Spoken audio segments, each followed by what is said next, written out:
Hey everyone, in this video, I'll show you how to edit the mobile version on Squarespace, step by step.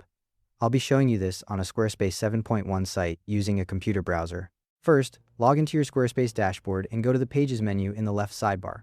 Select the page you want to edit, it'll open in the editor view. Once the page loads, click the Edit button on the page.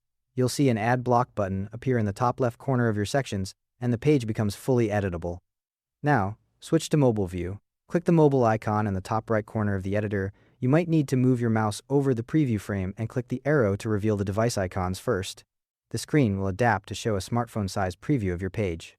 Next, enable mobile editing mode by clicking Edit in the top left corner of the device view.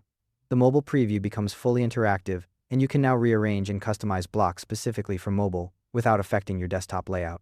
To move blocks around, select any section in the mobile view. Click on a block, it'll highlight with a blue outline. You can drag blocks where you want them to go, and a grid guideline appears in the background to help you position them. Alternatively, click the block, then use the up arrow or down arrow in the pop-up box to move it above or below other blocks. Press G on your keyboard to toggle the grid layout on or off if you need a cleaner view. To resize a block for mobile, click it and drag the edges or corners. The block will expand or contract to fit the new dimensions. Remember, any changes you make here won't alter the desktop view. Mobile and desktop layouts are independent in Fluid Engine.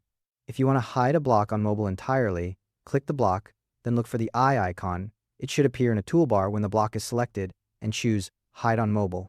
The block becomes grayed out in mobile view, but remains visible on desktop. Once you're happy with your mobile layout, click Save at the top of the editor. Your changes are now published. You may see a blue dot appear over the mobile icon after adding a new block, indicating that the mobile version has changed. 2 quick tips. The mobile preview in Squarespace shows one screen size, but real phones vary. Test your site on an actual mobile device to make sure everything displays correctly. Also, if you press G to hide the grid while editing, press it again to bring it back. The grid helps keep your layout aligned. And that's how it's done. Thanks for watching. See you in the next one.